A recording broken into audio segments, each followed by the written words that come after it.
The Nintendo Switch launches on Friday, and this Nintendo fanboy ain't excited at all. So each day leading up to the Switch's launch, I'm taking a look back at one of Nintendo's earlier home console launches to see how I felt about that one. Yesterday I reminisced about the GameCube. Today, it's the Wii's turn. I'll be honest, when I first saw a picture of the Wii Remote in 2006, my knee-jerk reaction was, oh, Nintendo is done.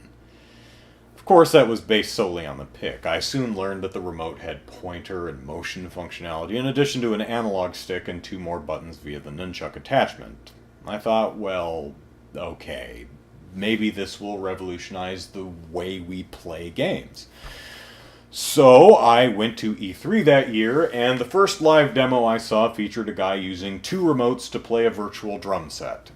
The remote's motion sensors were sold as sensitive enough to figure out where in space you're swinging so that it would deliver the correct drum sound. Boom, thump, tss. I quickly figured out that the drum sounds it played were not based on the position of the remote, but which buttons you were holding down when you swung it. Shenanigans! Playing a few game demos such as WarioWare, it was clear that the motion controls didn't really care how you were moving the remote. They mostly only registered if you were moving it. For example, you can easily play golf or bowling in Wii Sports while sitting on your couch and making an overhand motion. I liked the pointer controls. They worked really nicely for first-person shooters and navigating menus, but I never felt the motion controls added much. Too often I felt an action triggered by motion would be better served with a button press. So I wasn't really enthusiastic about the controller, but what really put me off was the fact that Nintendo was charging $250 for a system that was barely more powerful than its predecessor, which retailed for $50 less 5 years earlier. Needless to say, I wasn't excited for the Wii's launch, and I didn't bother picking it up on day one. But, as it happened, the Wii sold like hotcakes, and it quickly became apparent that finding one on store shelves was going to be a nightmare for the foreseeable future, so 2 weeks after launch, when I got wind that a local Target had received a shipment, I trekked down there at 4 in the morning and stood in line outside for a couple hours until they opened.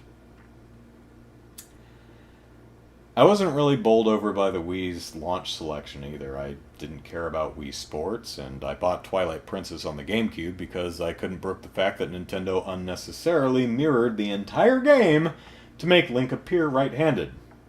I ended up buying Super Monkey Ball Banana Blitz, which turned out to be no fun, and the motion controls made it outright uncomfortable to play, and Rayman Raving Rabbids, which had a nice sense of humor, and there was fun to be had in the rail shooter segments, but the rest was, well, like Wii Sports, so worth looking at once, then never playing it again. The Wii was an overpriced, underpowered system with a controller gimmick that often made playing games cumbersome and imprecise. That said, there are a ton of fantastic games on the Wii, which is why I own nearly 90 games for it. They would have been better on more modern hardware, but they were still great in their own right. The next time out, Nintendo would finally join the HD generation and put out a system that was technologically on par with the consoles Sony and Microsoft released several years earlier. Yeah. Tomorrow we're talking Wii U. See you then.